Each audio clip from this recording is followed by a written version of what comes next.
Ayala Boulevard. At sa kabila naman, ang Philippine Normal University. Ayan. Ang linis ng kalsada. So ngayon, iikutin natin, bala kong ikutin ang buong Maynila para tignan kung gaano ba talaga kalinis na ang Manila City or ang City of Manila. So ito pa rin yung kahabaan ng Ayala Boulevard. Ito yung pabalik ng Quiapo. Doon sa dulo yung Quezon Bridge. Tignan nyo guys yung sidewalk. Ang linis, di ba? Walang mga nakahiga, natutulog. Walang mga nakatambay. Siguro dahil umulan kagabi. Pero ang linis talaga.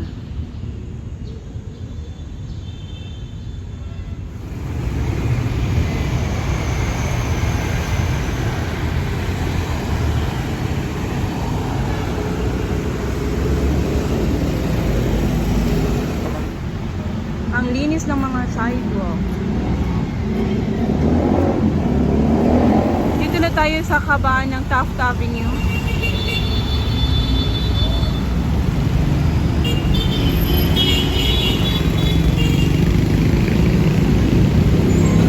At ang linis ng estero na to, oh.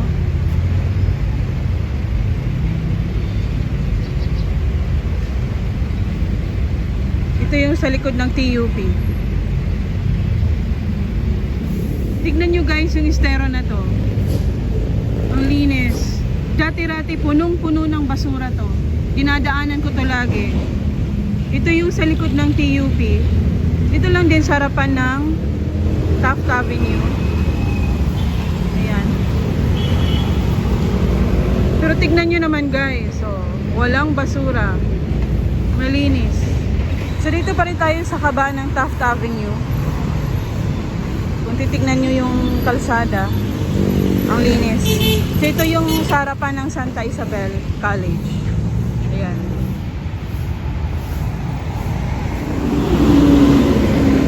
Ayan guys, oh. Ito yung sidewalk. Wala ka talagang makikitang kalat o basura. Yung mga nagtitinda sa gilid.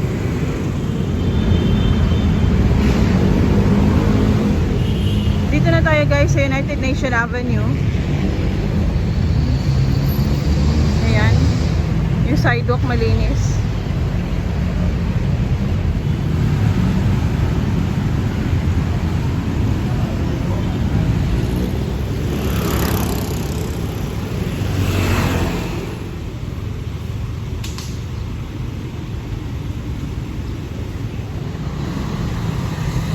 Dito na tayo sa may harapan ng Emilio Aguinaldo College.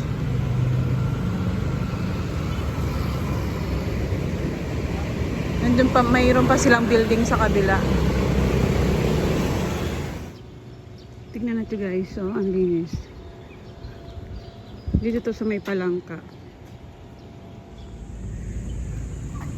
Ito naman guys yung Ilog Pasig. Dito to sa likod ng Malacanang. Ayan ang sunset. Tignan nyo guys yung Ilog Pasig.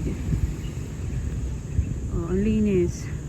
Dito to sa likod ng Malacanang. Ayan ang sunrise. Ito pa sa kabila. Sa kabila naman ang Ilog Pasig.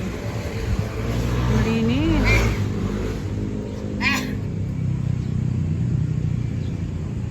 Ang linis ng ilog, oh.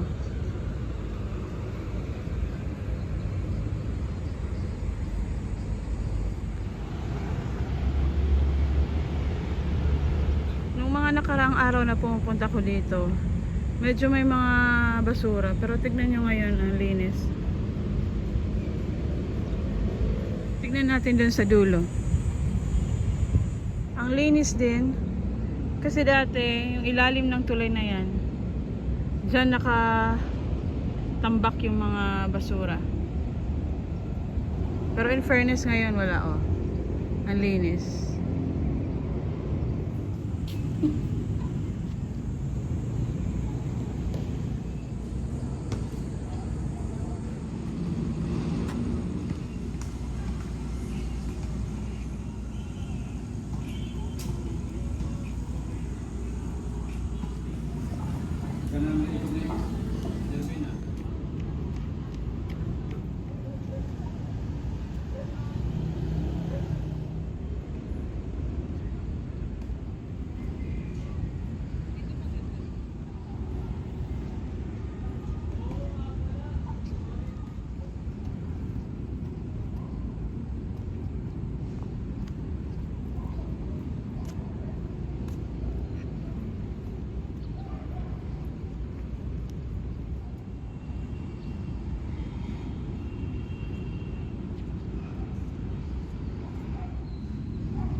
Guys, oh, ang linis talaga ng ilog.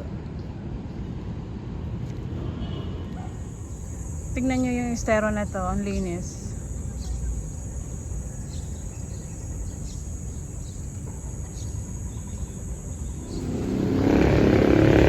Ito naman yung estero dito sa Binondo.